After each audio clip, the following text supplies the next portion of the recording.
உங்கள் லைஃபுக்கு விரோதமாய் வருகிற எப்பேற்பட்ட புயல்களாகட்டும், எப்பேற்பட்ட சீறல்களாகட்டும், நீங்கள் அவற்றை பார்த்து பயப்படாதீங்க.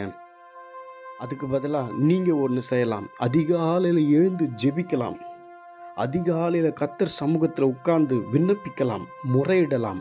அப்போது கடவுள் என்ன பண்ணுவார்னா, உங்கள் சார்பாய் பராக்கிரமசாலியைப் போல் புறப்பட்டு யுத்த வீரனைப் போல வைராக்கியம் உண்டு முழங்கி கர்ஜித்து தம்முடைய சத்துருக்களை மேற்கொள்வாருங்க, ஜெயம் கொள்வார்.